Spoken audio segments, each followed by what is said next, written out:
ask you this first. What questions are still looming? What questions are still looming for you? Let's capture those questions here tonight. Questions that aren't answered yet for you. Yes? If there's a threatened species, are they allowed to build or develop on that property? Okay, you got that question? Other questions that are still looming for you? I have a question about what it costs to put it on. What it costs the taxpayers to put on the ballot? It's gonna be on the November ballot, so it'll just be a matter of. We didn't get that one down. You got an answer to that? What is the cost of taxpayers, sorry, you guys are papers. Cost of taxpayers to put on the It's gonna be on the ballot no matter what. ballot? It's the November ballot, so it wouldn't matter. Questions? It's not a question, it's a procedural point. Yes?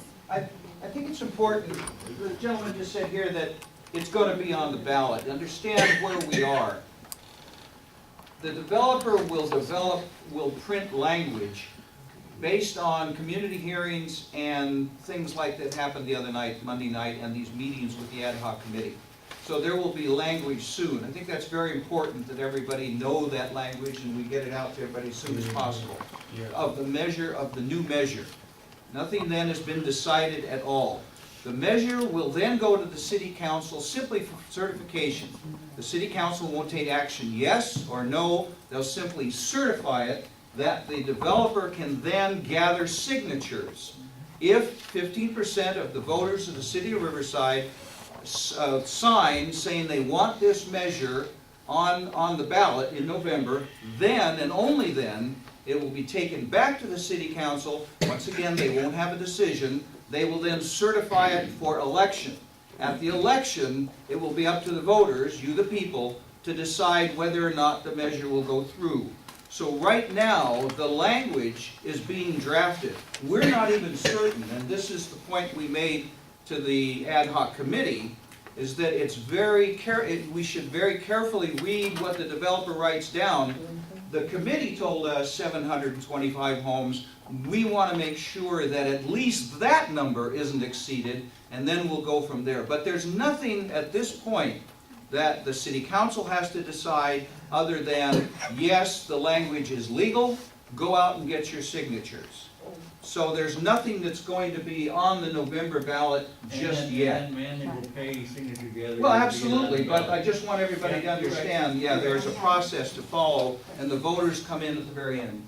My question is, will this be on June's ballot or November's ballot? We don't know. November. It could be as early as June. Any more questions that are still looming for you? Yes? At the meeting a couple weeks ago, Terri Larson made a statement when asked by somebody that had something to do with the environment. Hold on. At the meeting a couple weeks ago, a question was asked to Ken Gutierrez about an EIR, an environmental impact report, and I found it quite interesting that he said none was really needed. And because just the fact that these are protected lands, I would imagine that it would. So the question is it? Yeah.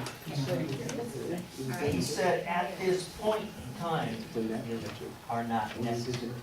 He didn't say down the road they wouldn't be, he said right now. My concern is, like Bill said, all these concerns, Mr. Manley and his experts will go through and carefully look at all the concerns and craft language so it sounds like we're addressing every single concern. They're professionals. They know how to argue. What is your They got it. question? My question is, how do we ensure that the signature gatherers remain honest and forthright? Is there any assurances that that can be done? It's a good question. So, Maybe not, legally, maybe not. But they're gonna look, whatever we say, they're gonna know what arguments are weak and how to address those so it looks really sweet on paper. If this is put to the voters, a project, and the voters approve it, it makes it exempt from CEQA and therefore no EIR is required. Walmart's been doing this in other communities around the state. So that's what the terrorist, he didn't want to say it like that, but that's what he talked about. Did you have a question? No, I'm clarifying, okay? Thank you. Were members of the ad hoc committee invited to this meeting? Everybody is invited to this meeting. It's an open meeting. How were they invited? They were in, for this meeting, I post on our Facebook that we're having a meeting, like how were all of you invited? It's posted on nextdoor.com, it's posted on Facebook, on the our site, it was posted on, Okay. You mentioned it last week. You Right. mentioned it last week when they were all there too. yeah, we also mentioned at their meeting that we're having it, but by multiple avenues. Oh, yes. I want to give just 1 minute.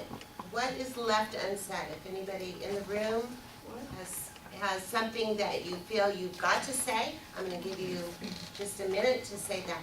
One, yes. Why can't the city eminent domain buy the property and stop everything? We have no money. Yes.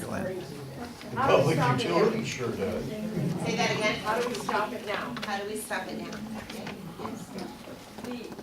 The money was filtered through what's called an LLC.